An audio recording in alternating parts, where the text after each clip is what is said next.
呢，我们请这个Molly来跟大家分享一下，就是在这个中学学习的过程，还有怎么准备啊，怎么进入哈佛，在哈佛学习的感受。Molly 呢，他就是学习很多专业，在这个哈佛呢，他是计算机跟这个经济的 double major 就主修2个专业啊，同时呢还辅修媒体、艺术，这是很多专业啊，所以呢，今天呢就是请他跟大家分享一下啊，谢谢大家。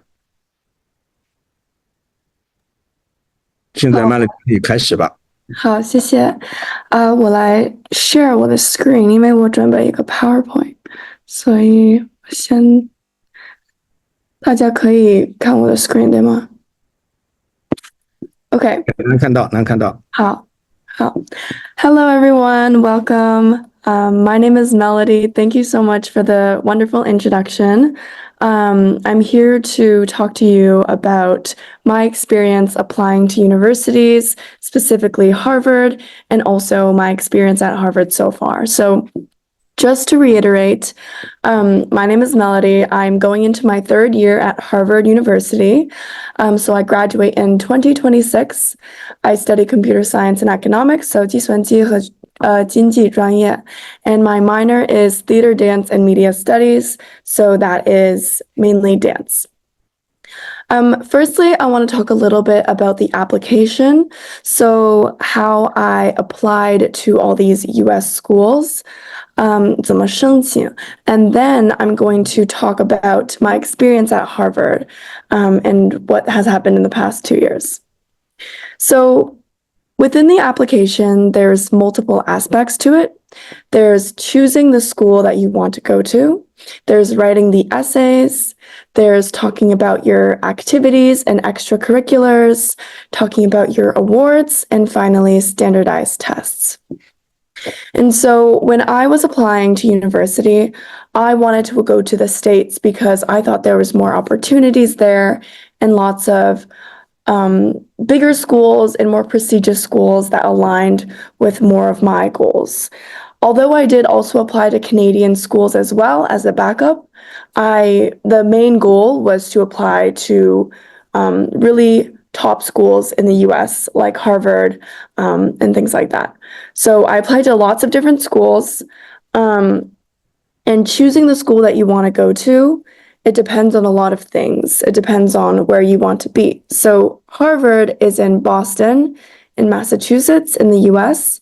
So I wanted to be in, a city. So I really wanted to choose other types of schools that were also in cities like New York or Los Angeles, in California, things like that. So location is important, but also what's really important is your major or your program and your interests. So I thought I wanted to study computer science or something to do with business. So I applied to both computer science, business, and also dance programs as well, since I'm a big dancer. Outside of school, and you will see more a little bit later, but outside of school, I am a professional dancer and actress, and I wanted to see if there was any other schools that could uphold that interest of mine. So some other schools, for example, I applied to were NYU in New York University. They have this really nice business program, and it's also in New York with lots of art and dance. Another place I applied to was, for example, USC, University of Southern California. It has a really cool program called Business of Cinematic Arts. And so I'm very interested in film as well, and also business. And so that program was very specific, and I got to apply to their specific program. And based on my background, they really saw a nice fit from the program, the school, and also me. So taking those into account when you're choosing your schools are very important as well. Secondly, I want to talk about the essays that you're going to be writing. So when you talk about your essays, you need a couple of things. When you apply to the schools in the United States, you need to submit a personal essay. It's more of a creative essay, and it's around 650 words, and you can write it about anything at all. But the number one most important thing is that you have to write from the heart, because that is what makes an interesting essay. So if currently you or your child is in grade 12 and going to apply to universities in the next upcoming school year, then I recommend starting now to start brainstorming ideas for what you want to write about your essays and things like that. Some other essays are university specific. So Harvard had only one essay you needed to submit, but other schools might have more. And some example questions are, why do you want to go to this school? Why do you want to learn this program? Or maybe describe a time where you demonstrated leadership, or describe a challenge that you faced and how did you overcome it? So all these questions are based on you and your life as a student, as a person, as for me, a dancer, a learner. And so my number one advice for writing these essays is to start reflecting on who you are as a person, because there's going to be a lot of writing about you. So start now so you have time to talk to people, to think about things like that. So some other things about the application that you need to know are the activities and extracurriculars. And so what do you do inside of school and what do you do outside of school other than academics? And so some things, and I know this is a really big list, but not to overwhelm you, I dance a lot. So I was the president of my dance club, and this showcases leadership. I also do acting. I was also the founder of this nonprofit organization that I was a part of. And I see there's a question in the chat.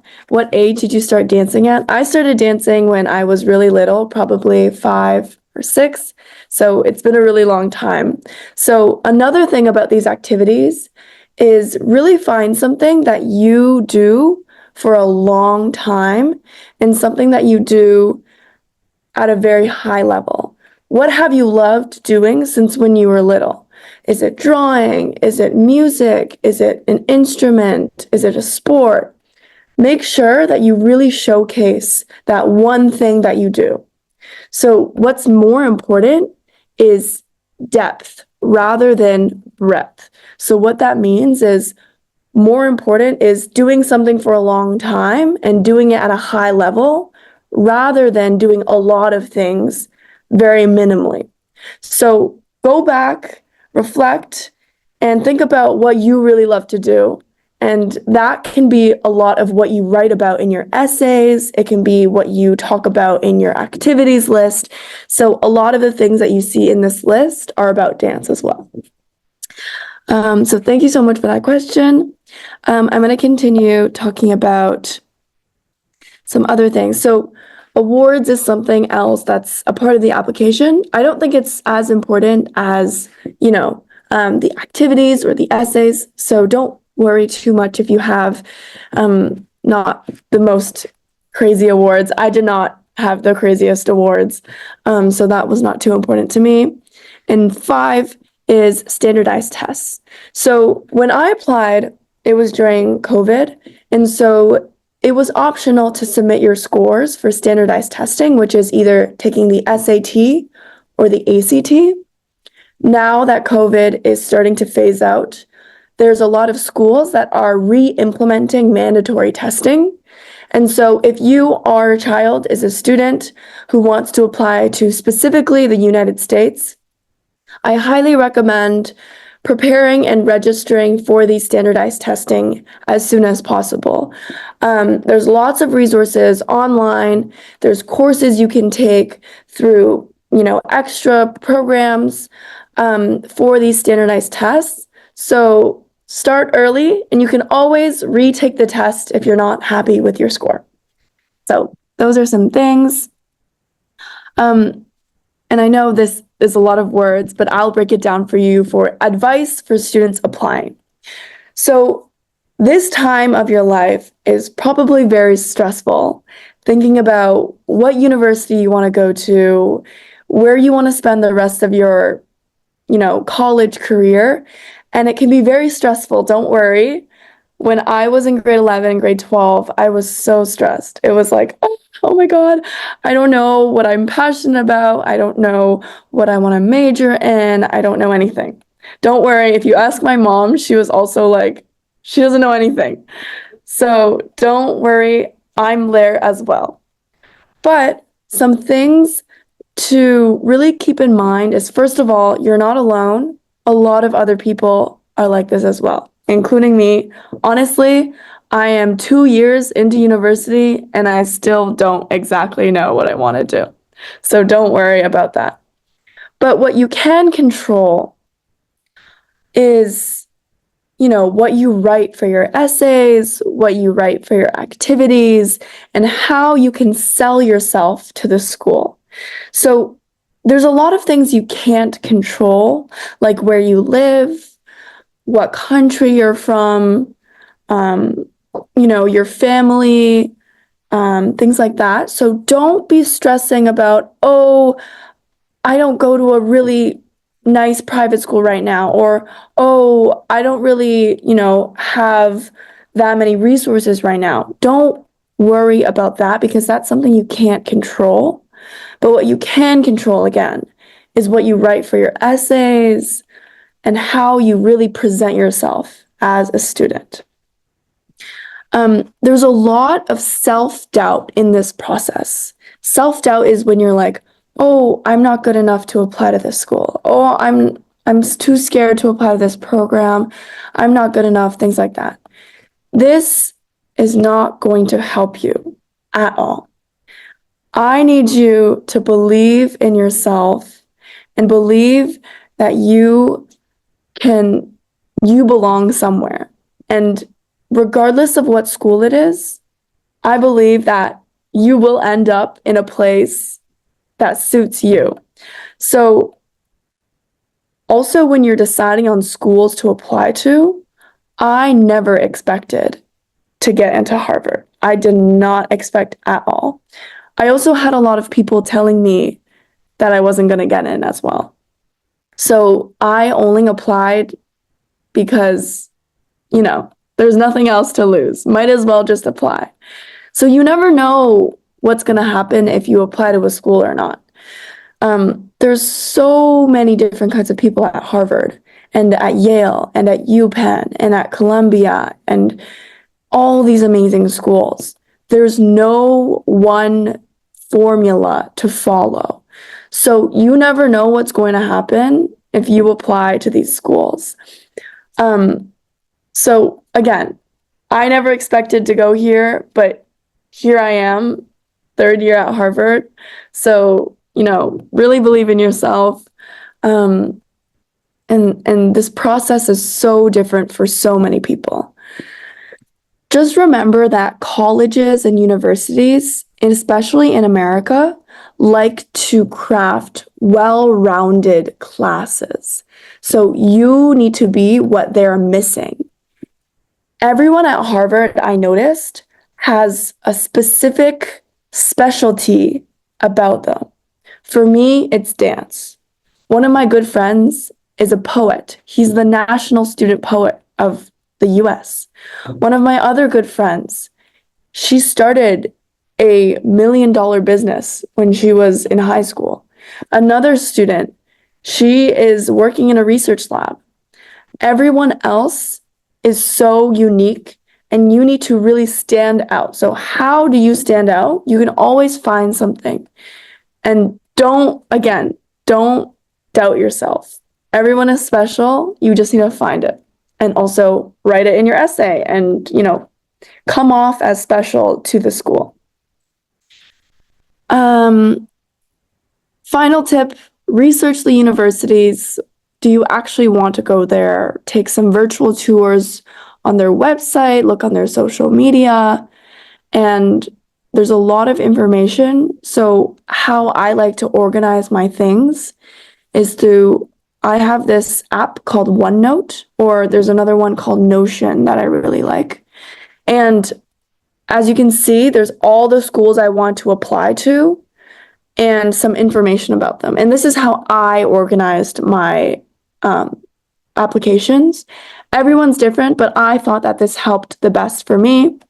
For example, you see Harvard, There's information on the school, the cost, campus, student life, when the application is due, and also some ideas for my essays. Some advice for parents, because I'm sure there's lots of parents here. I know you all are very anxious, 很紧张, because this is a very important part of your child's life.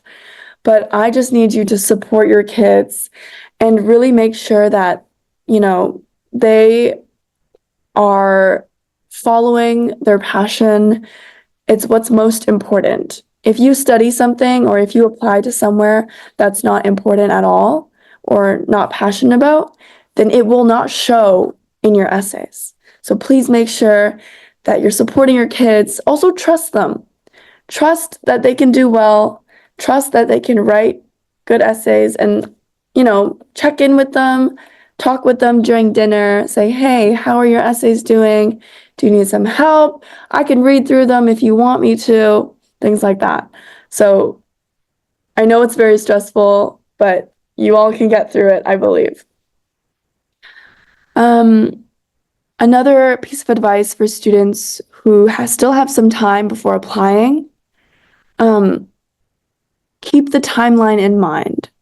Time is very important. Try not to procrastinate on your essays and things like that. Set a deadline for yourself. Say, hey, in 1 week, I'm going to have my first draft. In the next week, I'm going to revise and have another draft. Make sure that you really keep the timeline in place, since that will really determine the quality of your essays. All right, so now I'm going to be talking about my life at Harvard. The boring part is over, and now it's time for the fun part. So I'm going to show some pictures of my life at Harvard. So this is some pictures of starting out. The number one question that everybody asks me is, how's Harvard when I come back home? 哈佛怎么样? Like, how's Harvard? And there's just so much to talk about. So I'm going to try to break it down. So this is when I first started. This was me when I was in my first year. This was me on the right here, my very first Harvard lecture. I was so excited. I was so young, and there was so much to be excited about. And there's also so many people to meet. It's honestly kind of scary starting because it's so overwhelming. So many people, different people from all over the world. And I didn't know anybody when I got in. But don't worry, everyone else is also like me, where they don't know a lot of people. So the best thing you can do is meet more people. Just talk to a random stranger. There's no harm in that. Just go sit beside someone you don't know at lunch and talk to them and introduce yourself. That's the best thing you can do. So I also joined the dance team at Harvard, as you can see on the photo in the middle. And that leads to my next point of some clubs at Harvard. Honestly, there are so many clubs at Harvard. It's hard to keep track. Since I'm a dancer, I really like to join the dance clubs at Harvard. So there's the dance team. There's also the Asian American Dance Troupe, which is celebrating Asian dance cultures. As you can see, there's Chinese dance, traditional dance with the fans and also the long traditional sleeves. So I was a big part of these clubs as a dancer, and also there's lots of opportunities for leadership here. You can join a club, and then once you involve more in the club, you can become a leader in the club. I do choreography for my dance clubs, and I'm also the director of one of the computer science clubs I'm a part of on campus. So here's a couple of more photos. I also joined a business club on campus. As you can see, everyone is dressed up and looks nice. I joined a computer science club. I joined this Chinese US relations club, and I went to China. So many things. Honestly, I overwhelmed myself because there was too many clubs, and I was like, oh, I want to join everything. But really spending time on the clubs that you're most passionate about is important. There's all sorts of sports, from beginner to competitive to varsity. There's also newspapers. If you like writing and reading, there's journalism, newspapers, publications. And clubs are a big part of meeting your friends and knowing the social network at Harvard. Yeah, and a lot of great opportunities to be a leader as well. So if you can see here, there's a picture of me and it says Eastbound. So that is the poster for one of my dance clubs, where we did a performance on campus. So now I'm going to be talking about the social life at Harvard. Since there's so many friends and people to meet, it's kind of overwhelming, but there's a lot of people that you can meet here. So here are some pictures of a couple of my friends that I've met. There's so many different people and so many different events, and I'm sure that everyone has someone to, be friends with at Harvard, in the US, and no matter what university you go to, there's so many people. So now I'm going to be talking about a little bit about my dorms, 宿舍.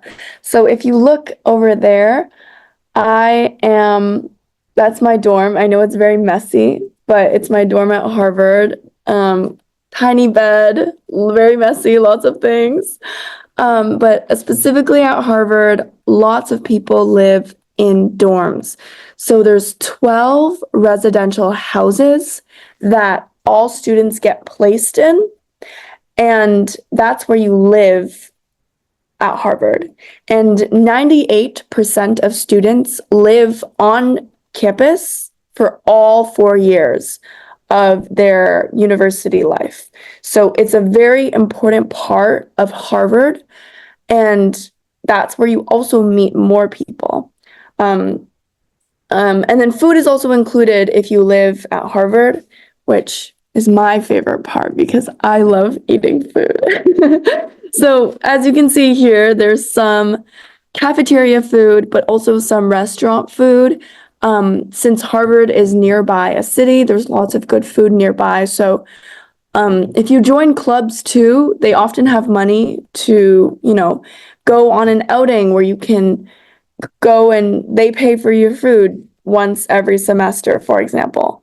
But also in the dorms, there's nice buffet style food, so you can put it on your own plate. But you need to be careful because if you eat too much, you will gain weight like me. And I gained a lot of weight when I first started. But, Harvard food is really good in my opinion, but some people don't like it. But I'm not picky. I like eating all sorts of food, and it looks really good, as you can see in the photo. So next, I'm going to be talking about my campus life and some events.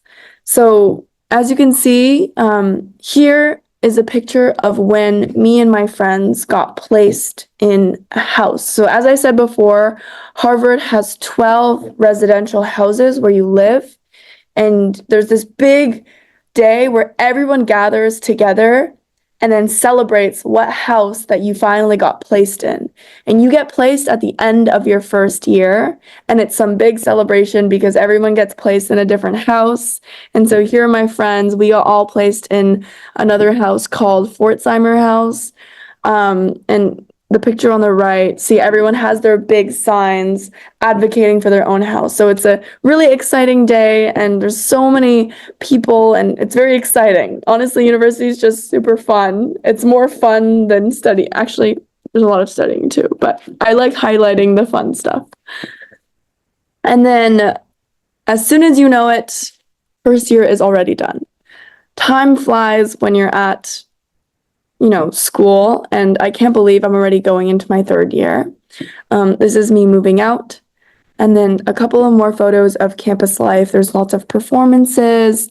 There's football games. So the middle photo is the Harvard-Yale football game. So every year in November, there's this big, big, big football game where everyone in the school watches the football game. And every year it either takes place at Harvard or at Yale. And so that year it was at Yale. So everyone at Harvard all take buses, drive to Connecticut where Yale is, and then we all watch the game together. And that's actually my mom. I took her to eat at my dining hall, and she looks very happy, but it's a very exciting time for her as well, since she gets to experience a little bit of my university life. And she's very happy with the food options as well. You can see it runs in the family. But moving on. So I'm going to talk a little bit about professional development at Harvard. So obviously, Harvard has a huge name. It is one of the most well-known universities in the world, and this name truly goes far. So your program is important, but it's not everything at Harvard. I think what's most important at Harvard is the name and the prestige. So there's so many opportunities to do professional development. So I went to so many conferences, company recruitment events. There's also talks. As you can see here is Sam Altman. He is the founder and CEO of OpenAI. He came to Harvard and talked with us. There's so many webinars, there's career fairs, things like that. And so lots of opportunities to try and figure out what you are passionate about professionally. But again, you can't figure it out that quickly. Like me, I study computer science and economics, and I minor in dance, and I want to do business when I grow up. Like there's so many different things that I want to do, and I'm still figuring it out. I've switched career paths so many times. Like I have wanted to do software engineering, and then I was like, oh, I don't like it. I want to do data science. And I was like, oh, maybe it's not for me. Maybe I want to do product management, or maybe I want to do banking, or maybe I want to do consulting or business. Honestly, I don't know yet still. But there are so many different, opportunities to learn more about all these different, career paths. Another thing is that some people say that you go to Harvard for the network and not really for the academics. I would say it's partly true, because since this name goes so far, there's so many people that are willing to connect with you and offer an opportunity with you because you go to Harvard. And also there's so many alumni that have graduated from Harvard or even just been to Harvard. Like, for example, Mark Zuckerberg, he didn't even graduate from Harvard, but he went to Harvard and then he founded one of the biggest companies ever.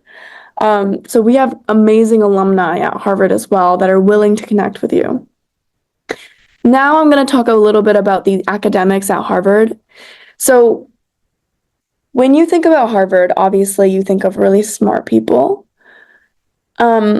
Yes, there are very smart people.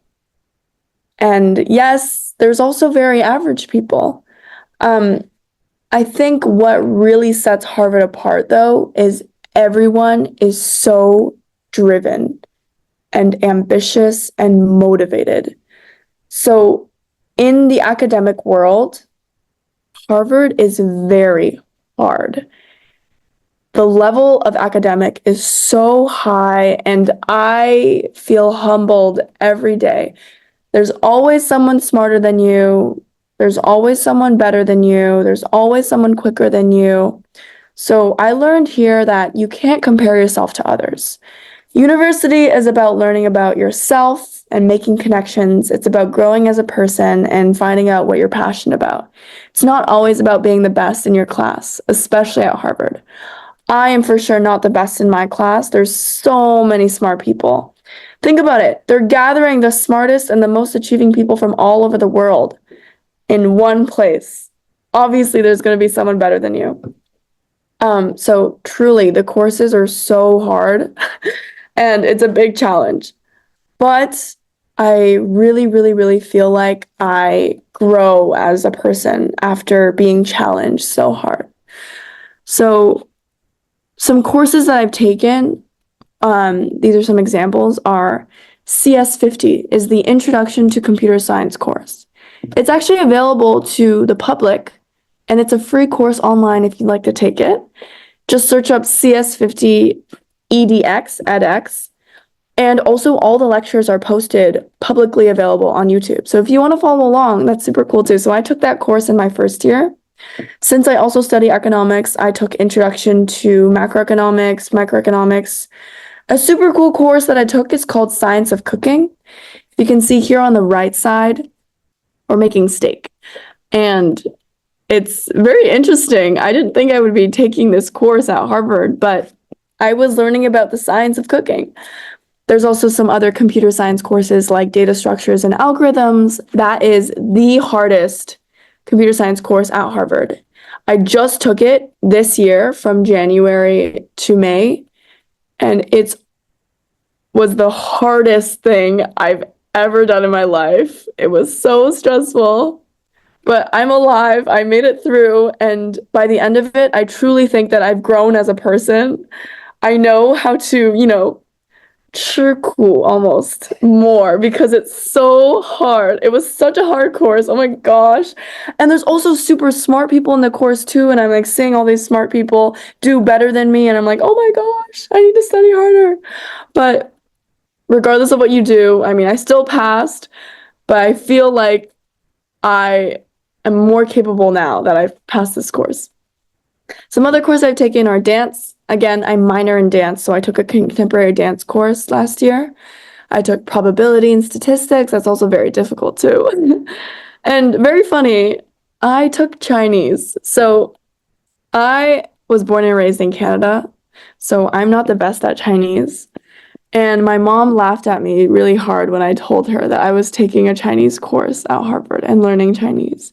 She was like, why did you go all the way to Harvard just to learn Chinese? And I was like, I don't know. I just wanted to. And so I actually learned a lot of Chinese there, and their Chinese department is so good.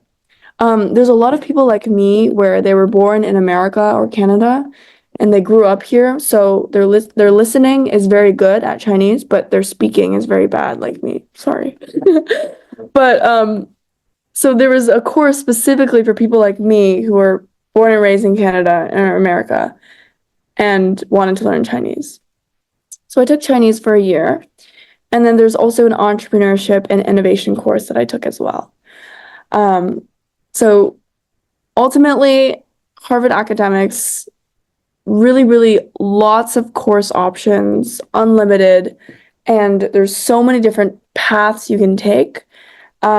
And the way it works at Harvard is you choose a concentration or a major. So I chose computer science and economics, which is a double major. And you have to fulfill the requirements. So some requirements for computer science are, as you can see, the data structures and algorithms course. I had to take linear algebra, like a math course, statistics, and I take a couple more courses as well. So you fulfill those courses for your major. And then you also fulfill courses of the general education requirement. General education at Harvard is essentially random subjects that are building your holistic perspective at Harvard. So for example, my science of cooking class was part of the general education requirement. It was not specific to my major, but it was part of the general education requirement. So yeah, those are some academics things at Harvard. And now that we have around 20 minutes left of this presentation, I want to flip it over to you if you have any questions at all. I'm happy to answer anything to do with applying, the application, any tips, what schools I apply to, some, questions at Harvard as well, what kinds of clubs there are, things like that. So I'm happy to do that as well. I'm not sure, Addie, if you want to take over, but I'm also happy to answer questions from the Q&A on Zoom. Thank you so much, Melody, for sharing. That was a very, very comprehensive presentation about your life and how to apply to Harvard. Because I understand there are parents and students here. Maybe students there could understand more, but some of the parents may not understand, so they might have questions that you probably have already spoken about. But Yeah, let's no. take a look at the Q&A, and then if you don't know how to answer it in Chinese, I could translate for you. Yeah.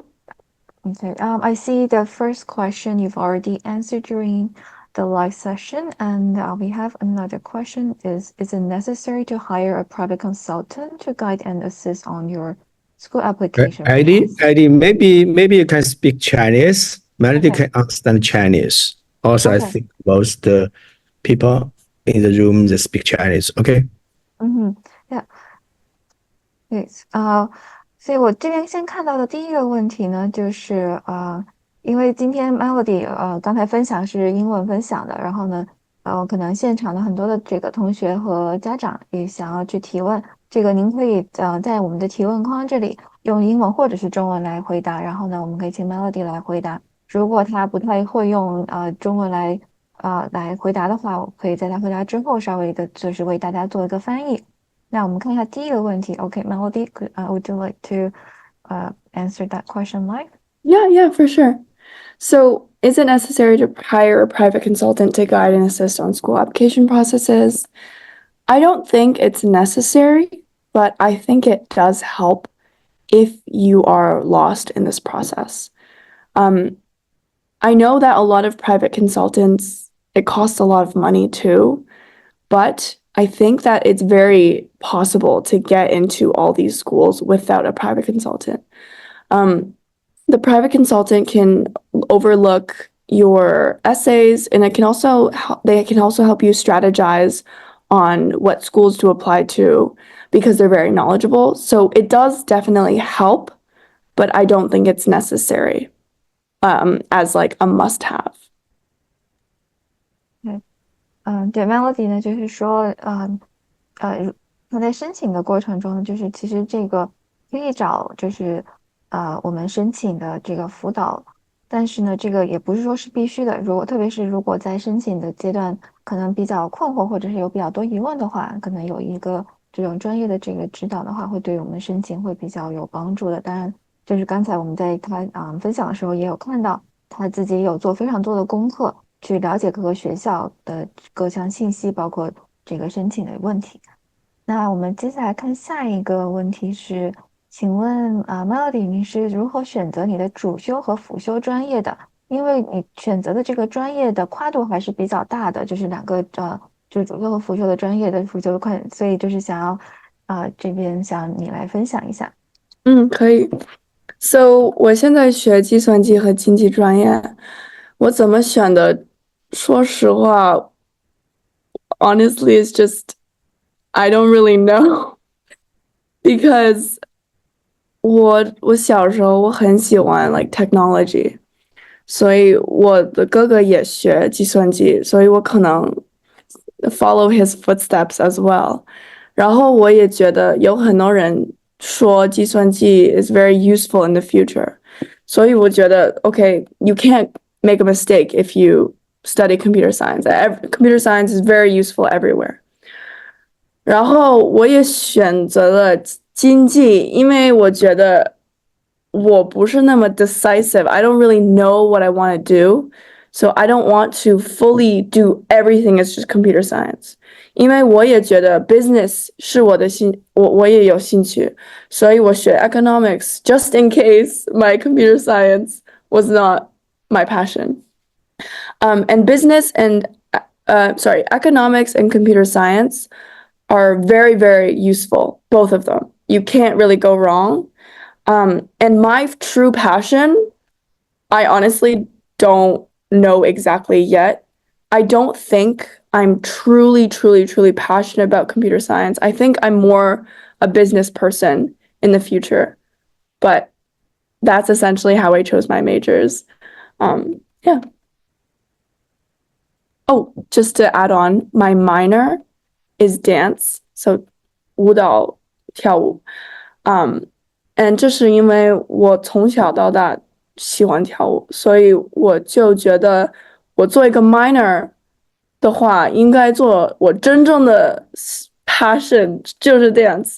我不想做一个 major dance，因为我觉得更有用的是计算机和经济。然后 dance，哈佛不是 known for dance。我去一个别的学校是 known for dance，maybe I will do majors dance。但是哈佛的 dance program 不是那么好，所以我就选择做一个 minor 吧。好，感谢你的分享。那因为 Melody 刚才基本上也是用中文回答的，所以我就不做翻译了。但是的确就是可以看得出来，哈佛在我们的这个专业选择方面呢，是这个自由度非常大的，就是非常鼓励学生可以从不同的方向去选择我们就是喜欢的专业，或者是觉得对以后未来有帮助的这个专业。那我们看一下下一个问题是，这边提问的是，刚才说我们要发现自己的与众不同的地方，并且把它做到最好。那请问一下，你是怎么做好这个的呢？那是否是家里人有给你任何的引导和帮助呢？So 我从小喜欢跳舞，跳舞不是那么 unique，但是我自己 I did dance at such a high level that I made dance unique in my essays and in my portfolio. I also submitted a arts portfolio for these schools. So they allow you to submit arts portfolio, and it's a video of my dance. And I also do a bunch of acting as well. And not everyone does acting. So acting is like 拍戏，我是演员，在 like 电视剧 or whatever. So I think sorry, my Chinese is not good. So I thought that was a little bit special. So I really showcased that in my essay. In terms of how I found my uniqueness, I think that it was already something that I did. But if you are having trouble finding your uniqueness, then just think about what you are passionate about and what have you been doing the longest. Is it AI robots? Are you part of the club? Or is it, are you even if it's like helping your mom run her restaurant business, that's also very, very valid. And if you write about that in your essay, lots of people do that as well. And people have gone into Harvard with that story a lot of times. 谢谢 Melody，就是我们要把自己特别的地方，就是发挥到极致，这个也是能吸引到这个哈佛的地方。那就是 Melody，当然他自己本身有非常强的这个跳舞的背景，他从中也是在非常多的这个电视剧里有参演，所以他在申请的时候把这一方面非常好的体现了出来。就是所以我们一定一个是像Melody 一样这样的自信，把自己的这个长处去发挥和展示出来。那也是结合到我们下一个问题，就是有观众想要了解，就是你在申请哈佛的时候是否有面试？因为感觉你非常喜欢笑，就很正能量。然后呢，如果有面试的话，这个是不是会在面试中比较加分呢？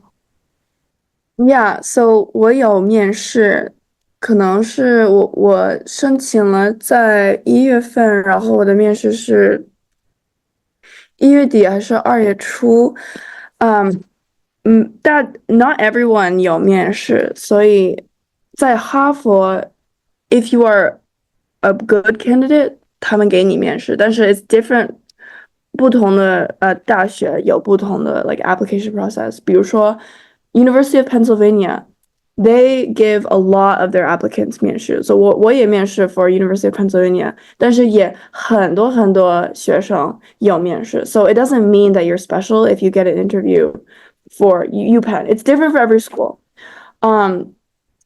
还有你在面试的时候 like thank you for saying that I smile a lot.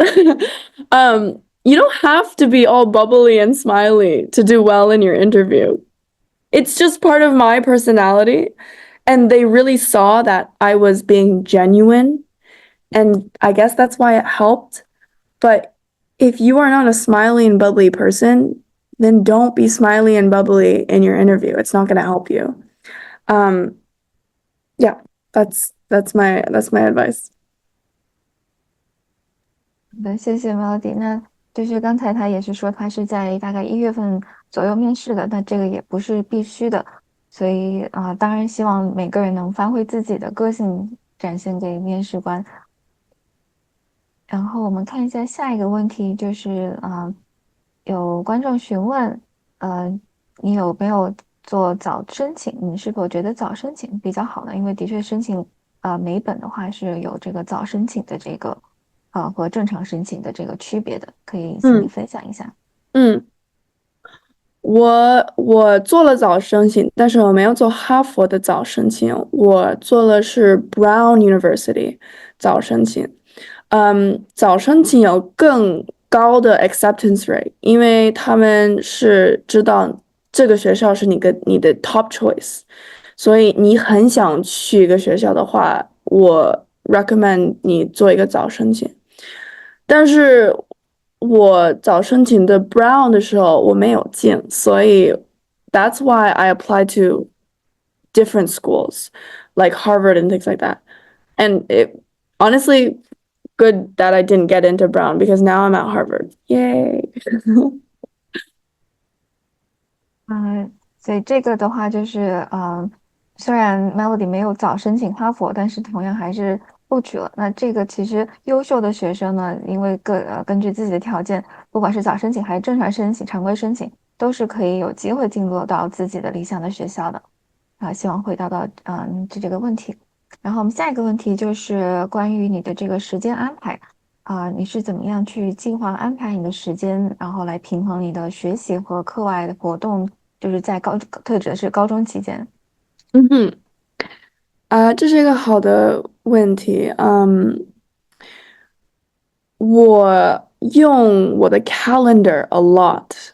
So when I'm balancing studies and extracurriculars, I used to do in high school competitive dance, and that took a lot of time. And so I would go in my calendar. I know school is from like 9 to 3, and I'm dancing from 6 onwards. So I block out the time so I can see. And I even block out like, oh, from 3 to 6 between I finish school and I start dance, I'm going to work on my essays. So really making sure you put it in your calendar what you're going to do.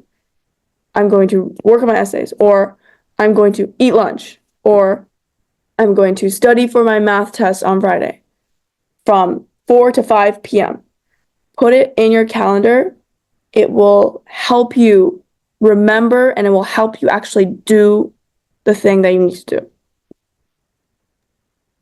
谢谢 Melody，希望这个回答到你的问题，就是合理的使用你的这个行程表，这个我们的这个日程安排，这样可以把自己的时间合理的这个规划和管理起来，这样子可以更好的去做我们的课外活动。那因为 Melody 她在高中的时候就除了学习之外，就是在这个舞蹈方面有非常多的这个训练安排。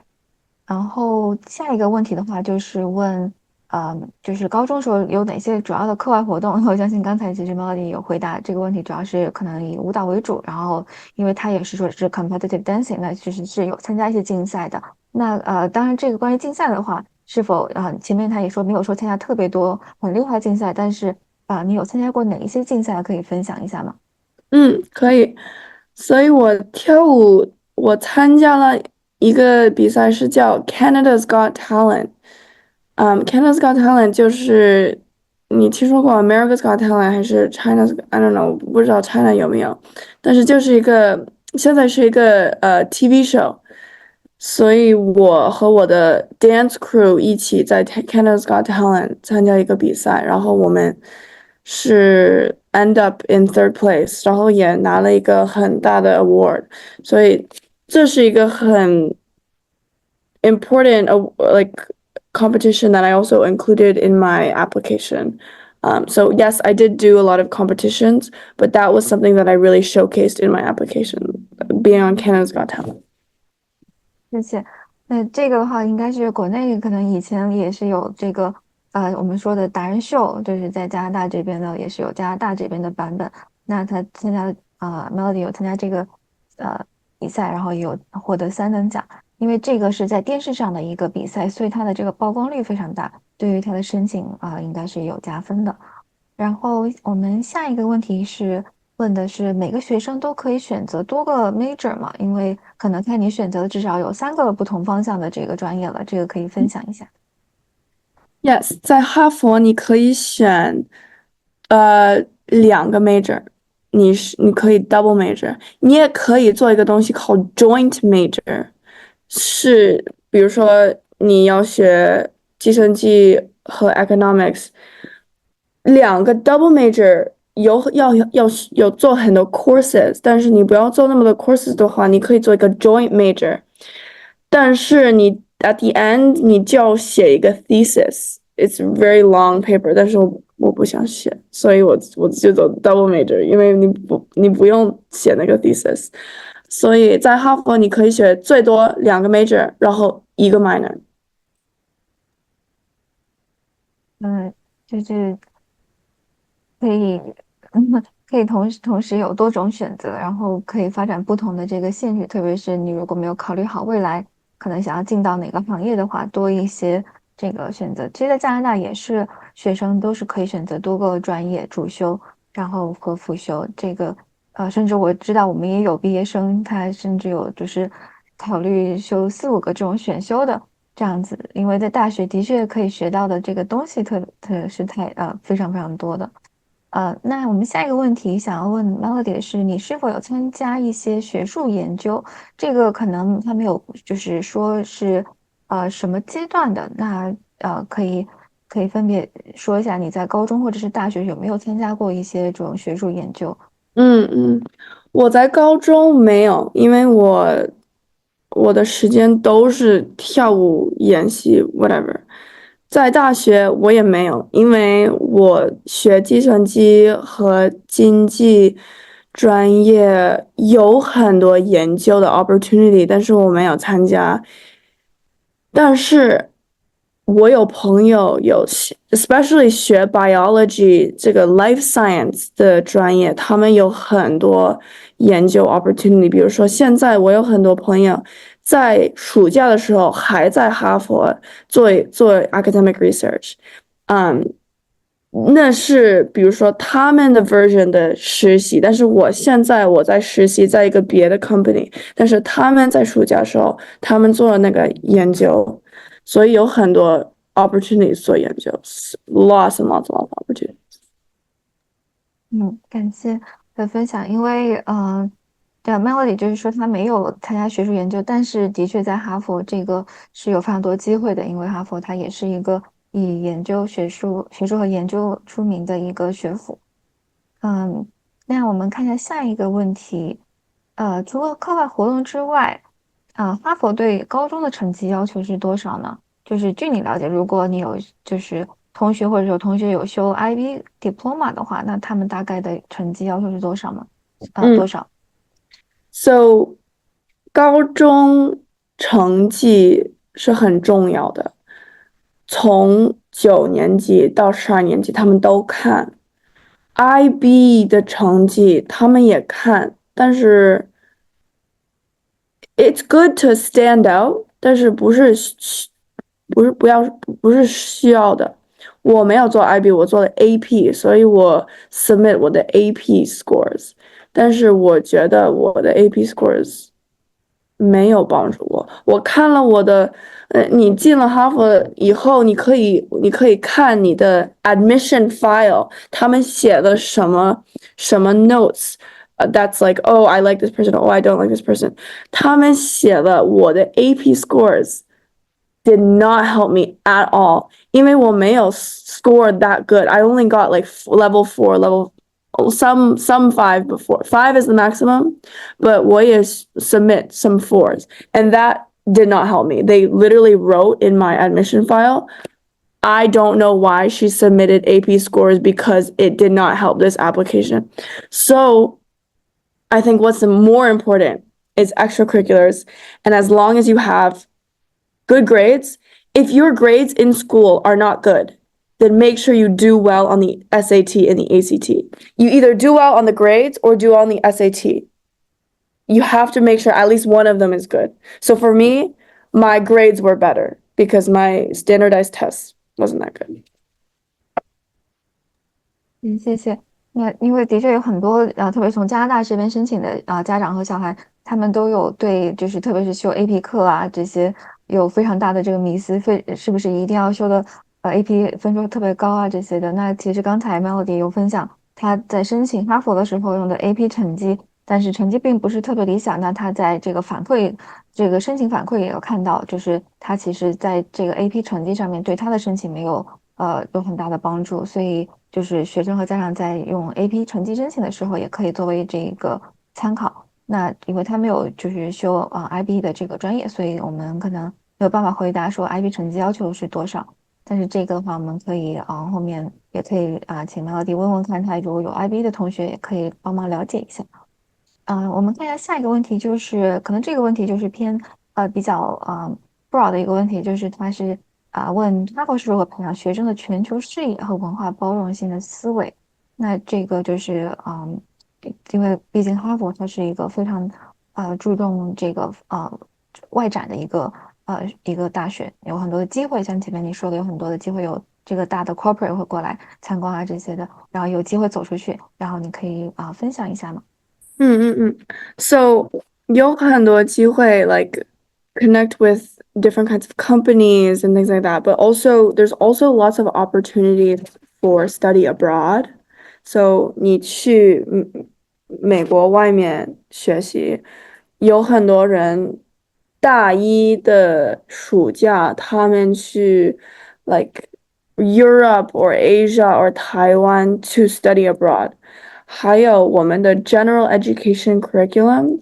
So what I said before, 不是你的专业，就是一个 general 的 requirement.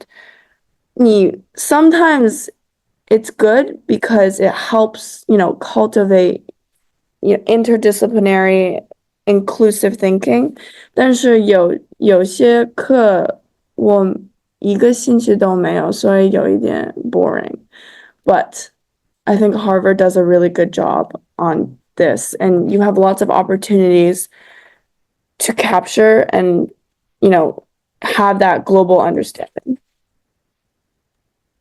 好的，谢谢 Melody。那这是交换和这个和就是走出学校之外，这个对于任何大学的学生来说都是非常重要的。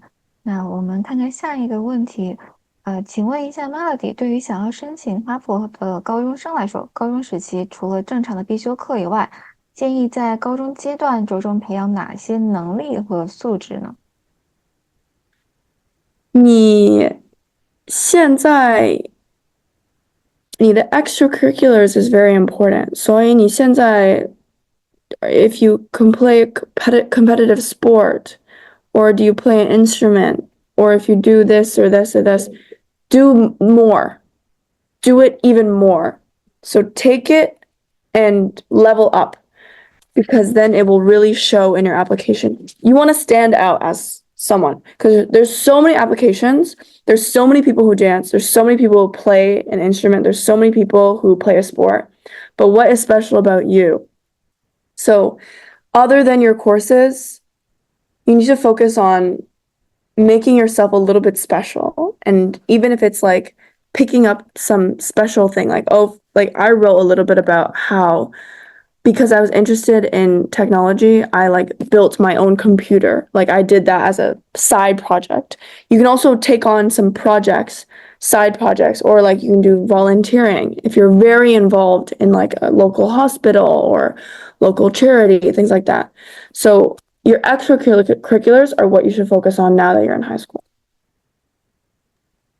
对，就是 Melody，她其实还是希望通过这些活动，然后呢，能展现给学校看，就是看得出来我们在某一个方面有非常突出的一个能力。那和这个通过这些活动来展现出来我们的各项方面的这个综合的素质。呃希望这个有回答到你的问题。然后下一个问题就是，哈佛是否能给到学生后期就业上的一些帮助？如果有的话，有具体哪一些呢？如果没有的话，你会觉得就是可能未来毕业之后就业有哪一些方面的挑战？嗯，So 哈佛有一个很大的 name and lots of like these 公司会来到哈佛，so for recruitment, looking for people to work at the company. So the name helps a lot，但是你要记得有很多哈佛学生，所以我跟别的哈佛学生也要 compete，因为我们都是想要一样的 job。比如说去年我在申请实习的时候很辛苦很难，despite having the Harvard name，我也要 compete against lots of other Harvard students who are also very smart and also want the same job at big companies like Google, 苹果, Meta, Facebook, Microsoft, things like that. Still very competitive, but you have the opportunity to reach the company. Some schools, you don't even have the opportunity to reach the company. But here, you can reach the company.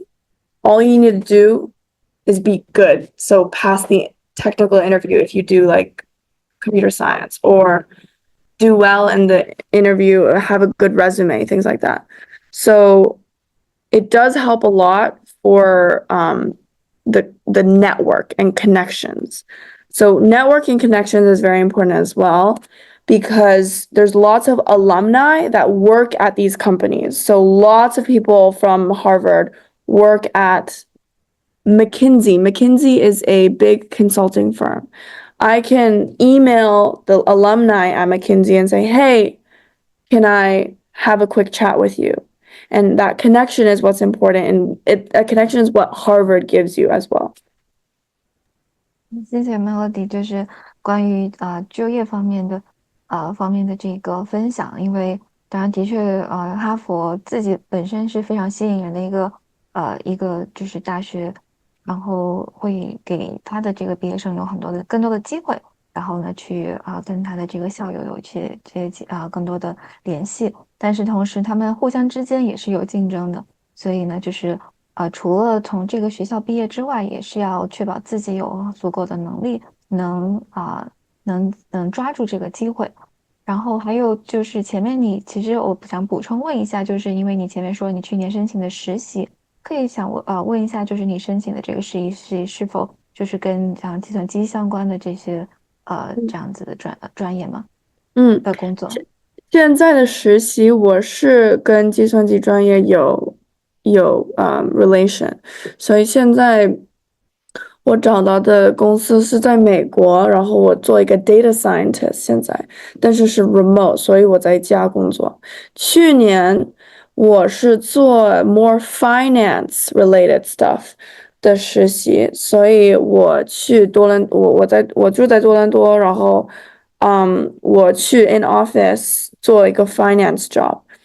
但是我的 number one advice is to try different stuff, try 不同的东西 each year，因为我以为我喜欢计算机和这些 technical job，但是现在我的实习，我觉得我更喜欢 business related stuff.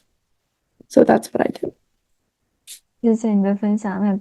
那就是因为你不同的两个专业，你都有尝试它的这个相关的实习，然后你可以去对比和选择你更适合或者更喜欢的这个专业，也是的确是因为有了这样子的一个平台，所以让Melody 能有更多的机会，能去尝试不同的这个方向的这个实习机会。然后我们看下一个问题是，你是否这个是前面我们已经回答了，所以我们可以跳过这个问题。下一个问题就是面试的时候，面试官会大概问哪些方面的问题呢？可以分享一下吗？可以，So 已经2年了，所以我不怎么记得的 specifics，但是 it's so general. It's like 你好，你为什么想在哈佛学习？然后你为什么想学计算机？然后你现在我看到你的 application 有很多跳舞，你可不可以多说一点？你现在在干啥？在暑假你在干什么？你想干什么？然后 so general stuff. Honestly，你可能可以在网上多看一点儿，多研究一下他们会问什么，但是我不怎么记得，因为已经很久了，所以，但是就是 more questions about 你，like 你和你已经 apply which program and then what kinds of extracurriculars and activities are you do. 那谢谢你，然后我们看下一个问题就是，how much time in percentage did you plan for study and how much time in percent for extracurriculars during high school？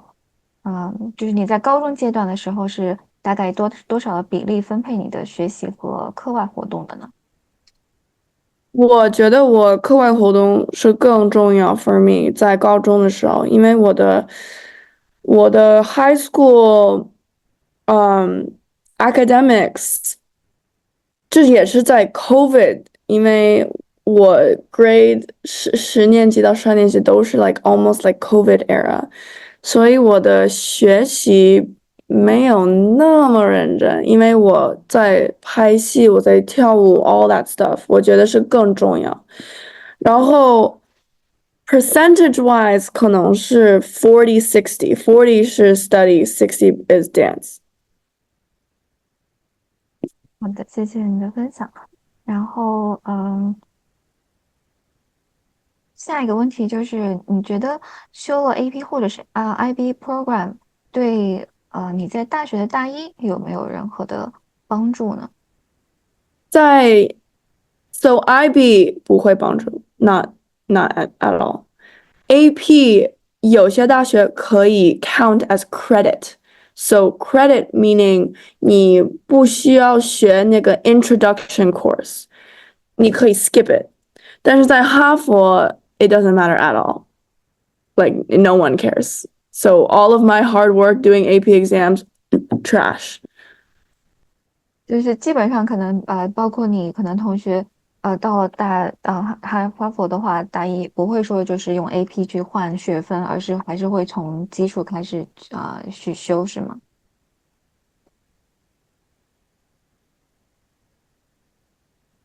哎，不好意思，我刚才是想问的是，就是虽然你修了 AP 课可以转换学分，但是就是你还是会重新修这些大一的课程，是吗？对，sorry，我没有听到。嗯，对，因为在哈佛，你可以你可以 skip these introduction courses even if you don't have the AP course because they don't have proper documentation. They don't really care. 你想学一个更难的 course 的话，you can do it. It's no one. There's no like oh you have to do the AP course first. 比如说我学计算机的时候要学很多数学，sorry 数学 whatever. So I I wanted to skip the intro math courses because I just didn't want to do that much math. 因为我不怎么喜欢数学 So I just skip ahead. And they don't really care. They're just like, oh, are you sure you want to do this? Because it's hard. And I'm like, okay, I don't care. Let me just do it. So they don't really look at what AP courses that you took. In terms of the application, though, it might help since it's like, oh, 这个人很 rigorous academically. 但是你在大一的时候什么都不管。嗯。行，这个就是大学方面可能在如果你修了这门课的话，你可以选择跳过一些基础课程，但是这个还是看个人的选择。那下一个问题的这个是想要了解一下你申请哈佛的标化成绩如何，比如说你的 SAT 或是 AP 的成绩。So 我没有 take the SAT，我 take the ACT。Why? Only because 在 COVID 的时候，the ACT 有更多的 availability for registration，因为那时候 it's so hard to book an exam。And then 我的 ACT 的成绩 is not good. I got a 30, 30. The maximum is 36. And so I thought that this was not good. So I could retake it and try to get another score. But at that time, you also did not have to submit scores, 因为是 COVID era. So 我觉得you either have to have, like I said before, 你的高中成绩要好，或者你的 ACT SAT 成绩要好 obviously 是更好 if both of them are good，但是 either one or the other is minimum. And then so for the ACT, the minimum you should probably get for these high, like top schools is 34. And then for SAT, I'm not too sure, but I'm thinking at least 1500. 好的，谢谢。那就是因为 Melody 没有考 ACT，但是他应该是可能从身边朋友看，至少分数也要1500以上。然后他考了 ACT，不过那时候是因为是疫情期间，所以这个成绩虽然没有很高，但是因为他的这个平时在高中的成绩比较高，所以还是收获的华国的录取。然后下一个问题的话是问你有没有参加任何的学术的竞赛呢？在高中期间？我参加了有一些 computer hackathons，然后 got some awards there，但是我的 most biggest accomplishments 没有在 academics，就是在跳舞。谢谢。就是可能刚才这个 Melody 说的这个黑客松是挺多就是学计算机方向的学生会考虑去参加的，这个也是一个就是不是很分年龄段都可以参加的一个这种呃计算机编程方面的一个竞赛，可以给大家提供参考。不过当然他因为他自己的特长还是在跳舞方面，只不过这个是他偏学术方面参加过的一些竞赛。然后下一个问题就是问的是你更当然因为你修了一些 AP 的课，但是你没有修 IB 课，所以但是还是可以提问一下，你更倾向于修 IB 或者还是 AP program 呢？就是在对，高中呢？我觉得是要申请美国大学的话，AP 更好，但是有很多人也学 IB，so 没有那么多区别。但是我觉得这些 AP program 有一点点更多的帮助。好的，但谢谢。是但是你在 IB 的话，不要担心，it's fine，just stay there。然后。他下一个问题的话呢，就是我大概会录取多少的成绩，就是评分成绩。这个当然可能是比较难的问题，但我们就可能以你个人的这个情况来回答就好。你的 average 在高中的 average 最好是94以上，最好95以上，最好至少。好的，那下一个问题就是因为你是从安省这边，就是我们算是土生土长的安省的这个居民了。那你在哈佛有没有就是遇到其他从安省去的学生呢？就是他对于安省的这个高中毕业生是否友好？嗯，